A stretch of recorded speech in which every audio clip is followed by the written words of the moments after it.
Hello friends, आज हम बात करते हैं हाल फिलहाल सबसे अधिक चर्चा का विषय रहे यूजीसी कानून की। जहां गवर्नमेंट एक तरफ सबके साथ सबके विकास की बातें कर रही है, वहीं दूसरी तरफ सरकार द्वारा कुछ ऐसे कानूनों का प्रावधान किया गया है।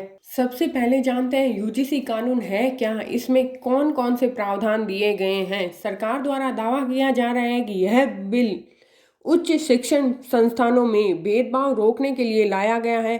कॉलेज और यूनिवर्सिटी में जाति, लिंग, धर्म, विकलांगता आदि के आधार पर जो भेदभाव हो रहा है उसे खत्म किया जाएगा। इसमें एससी, एसटी, ओबीसी, दिव्यांग और महिलाओं को सुरक्षा दी जाएगी। सरकार द्वारा नियम लागू किया गया है कि हर कॉलेज में एक इक्वल अपॉर्चुनिटी सेंटर बनाना अनिवार्य है। ये समितियां शिकायत सुनेंगी और रिपोर्ट यूजीसी को भेजेगी।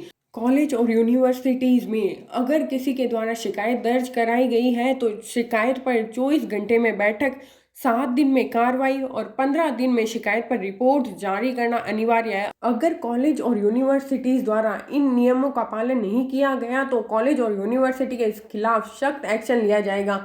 कॉलेज और यूनिवर्सिटीज़ का यूजीसी फंड बंद हो सकता है और कॉलेज और यूनिवर्सिटीज़ की डिग्री देने की मान्यता हट सकती है। आइए अब हम जानते हैं इन नियमों या कानूनों के खिलाफ इतना विवाद और विरोध क्यों हो रहा है। अगर किसी रिजर्व कैटेगरी के स्टूडेंट द्वारा भेदभाव के खिलाफ कोई शिकायत दर्ज की गई और वह शिकायत झूठी हुई तो सरकार द्वारा झूठी शिकायतों को लेकर किसी भी तरह की कार्रवाई का प्रावधान नहीं किया गया है।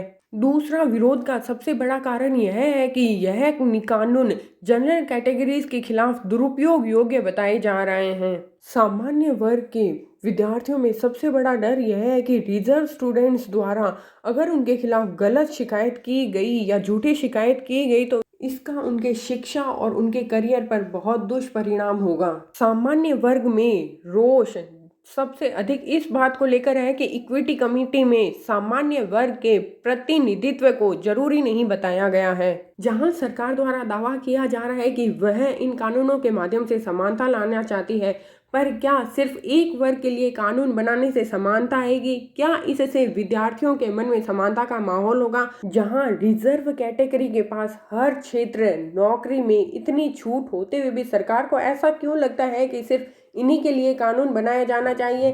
क्या इससे सामान्य वर्ग के साथ न्याय का व्यवहार हो रहा है? क्या इससे सामान्य वर्ग के मन में समानता की भावना आएगी?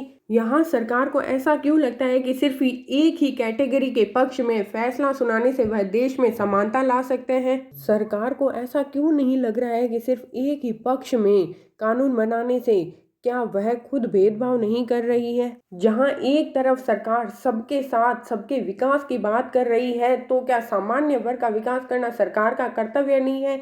क्या इसे हम सरकार का दोगलापन या हिपोक्रेसी कह सकते हैं? आपकी इस पर क्या राय है, जरूर बताएं।